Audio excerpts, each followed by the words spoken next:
Hey guys, Cody Barton here. Welcome to my channel, and I want to share with you if you're just getting started wholesaling or you're wholesaling right now but you're trying to identify, is the market that I'm in actually a good market to be in, or what should I be looking for to make sure I'm in a market where I can maximize the amount of money that I can make. Before I go any further, if you're getting any value from my channel, help your boy out. I'm trying to grow, so make sure to like it, subscribe, hit that notification bell, tell a friend. Let's get into it.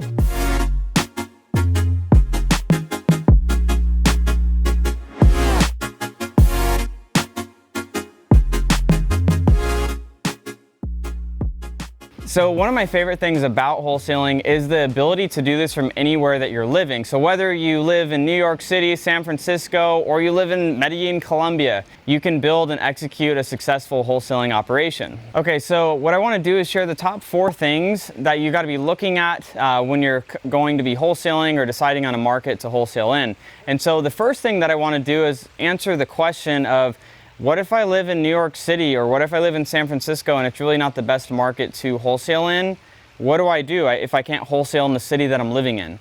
Well, that's what I'm going to share with you. Is these next 3 points are going to help you identify what markets really are going to make sense for you to be able to do deals in, so that you can, in fact, yes, do deals outside of those markets. All right, so again, first point is, yes, you can wholesale in markets that you're not living in. No, you don't need to physically go to every appointment. No, you don't need to go to the title company or the attorney's office to close the deal. You can do it all virtually from your computer. Number 2 is going to be, are there other investors in the market you're considering entering into that are already doing deals?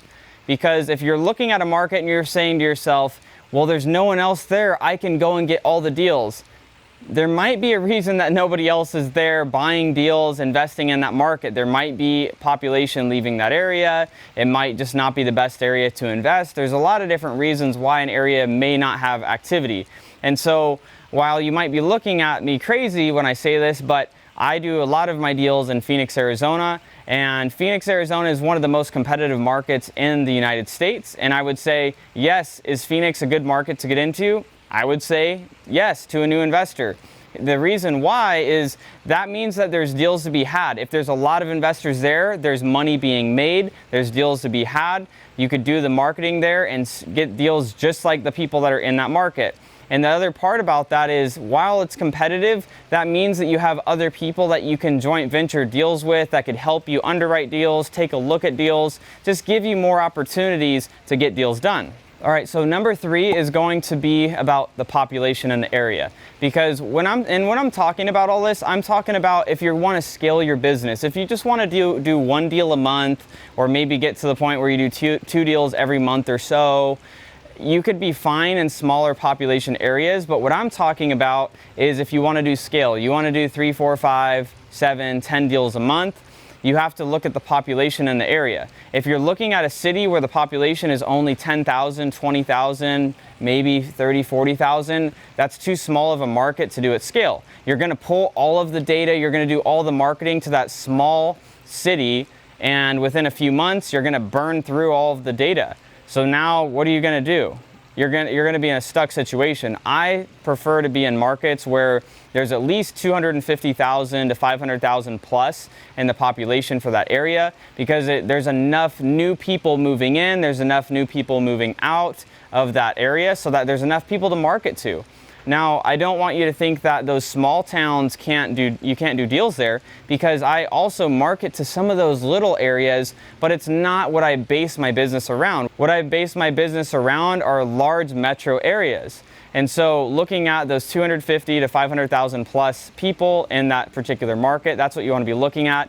You can, again, do deals in those small cities of 10, 20, 30,000 people, but you're not going to be able to scale your business to multiple deals a month in those into those small areas. All right, and so let's take a look at number 4, which is ease to scale your business once again, which is doing business in metro areas and staying away more from the rural areas. And again, you can do deals in more rural towns, you can do deals in rural areas around the large metro areas, but the reason that I'm saying that is you have to think about, You may know the rural area that you're doing deals in, but if you're going to get yourself in a position, which the reason you're probably watching this video is you want to eventually scale your business to where you're not doing everything, is that once you're entering in, once you hire somebody on board into your company, what you have to understand is you're going to have to train them how to comp that area. So what's easier to teach somebody how to comp and value properties? Is it easier to teach them in a cookie cutter neighborhood where almost all the houses look pretty damn much the same? Or is it easier to comp in some rural areas where there's so many different variables and factors? I look at where can I hire somebody today, and within the next couple weeks they could understand the market, they can comp the market competently, and so we could just start making money there immediately. I don't want to go through months of learning curve for them to just understand how to comp in a rural area. So hopefully that was helpful, guys. Those are my 4 points when it comes to understanding a market that you actually want to do deals in, and understanding why you want to stay away from certain markets. And again, for those of you in small towns maybe watching this, I don't want to discourage you from doing deals in those areas, but I do want to, help you understand that you're not going to be able to scale in those areas. You need to be in those larger markets. And so if you have any questions, or if you're like, Cody, I don't agree with you, let me know in the comments below. I'd love to hear from you, and love to get any questions that you have answered. So as always, guys, if you got value, again, make sure to like, subscribe, hit the notification bell, and we'll see you in the next video.